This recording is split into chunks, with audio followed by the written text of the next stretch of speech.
press that button. Is it recording? Okay. The Vikings came from Scandinavia. They were warlike farmers. Their voyages were not funded by royalty or inventors. They used their own money. In the 11th century, the Vikings had colonized Iceland and Greenland. The Vikings had bad relationships with the First Nations and Inuits, but they were very good at protecting their homelands. Greenland's population of Vikings grew to 4,000. Years later, Greenland was deserted, and the Vikings had landed in Meadows, Newfoundland.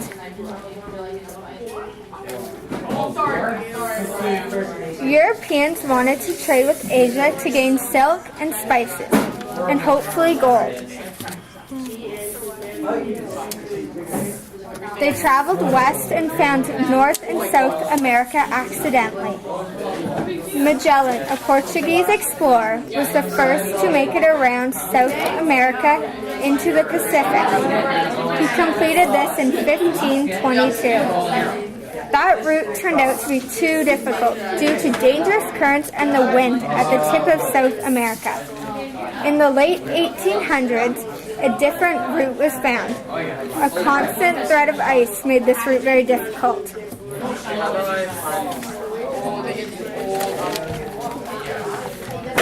Overland trade between Europe and Asia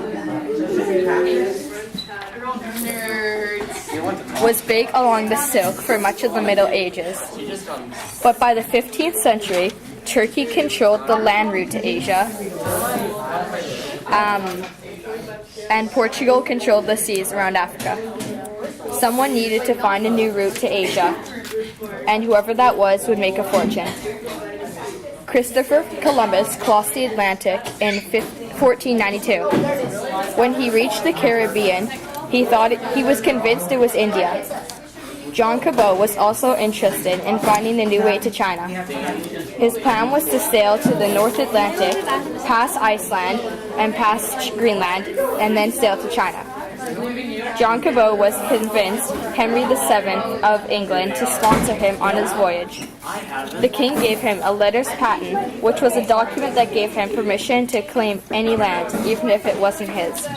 Cabot finally set out in 1497 with 18 crew members and one ship. He sailed towards Iceland and followed the Labrador Current, which eventually brought him to Newfoundland. Then, as the king had instructed, he claimed the land for England.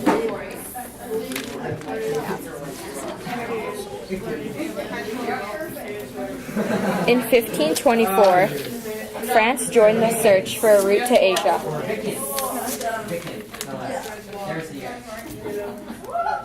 Francis I sent Giovanni Verrazano to find a passage to China.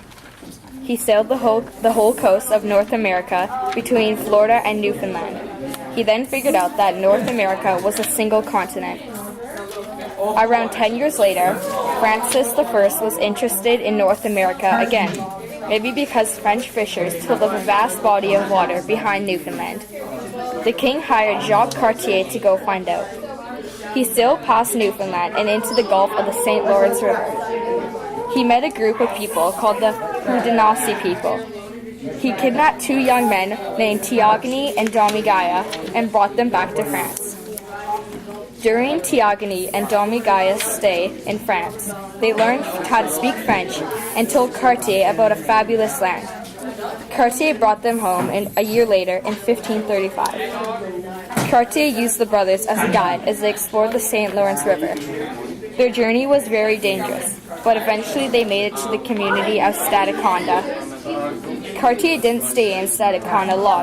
He continued his voyage up the St. Lawrence River to a much larger Haudenosaunee village called Hochelaga. He only stayed there for less than a day. Cartier then climbed what is now called the Mount Royal and only saw endless land. This was very disappointing for Cartier, as he returned to Stadacona, less confident he could find China via the St. Lawrence River.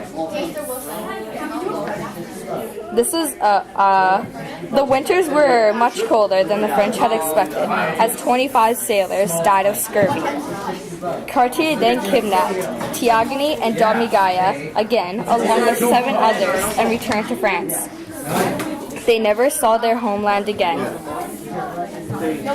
Back in France, King Francis I listened to Cartier and believed that his explorations could lead to wealth for the territory.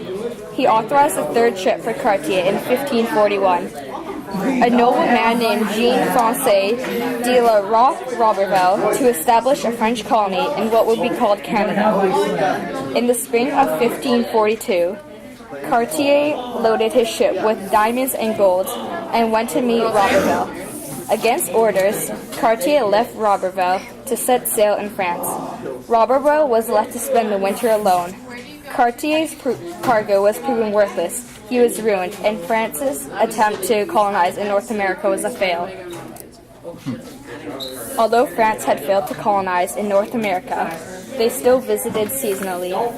Fishing remained profitable, and relations with the First Nations people grew better. First Nations people were happy and eager to trade with the Europeans. The First Nations people could easily capture animals and trade furs with them.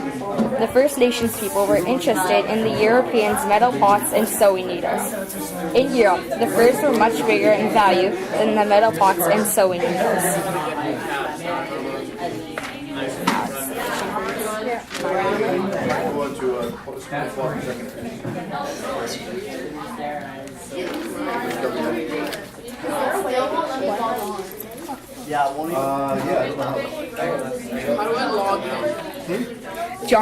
John Cabot had been reported to be able to take a bucket and just scoop the fish out of the seas of the Grand Banks. This news quickly brought attention to the English, French, and Portuguese.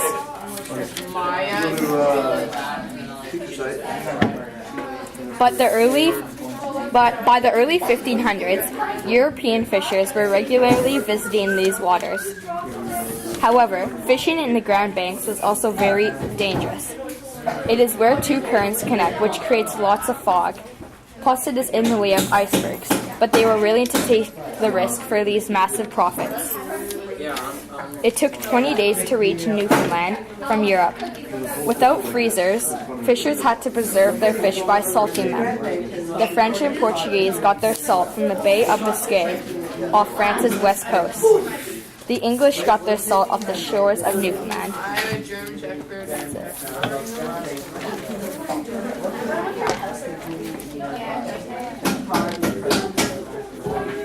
French traders and fishermen continued to visit the St. Lawrence area after Cartier and French and Haudenosaunee relations improved. The French wanted the thick furs the Haudenosaunee could get, which they could sell at a good profit in Europe.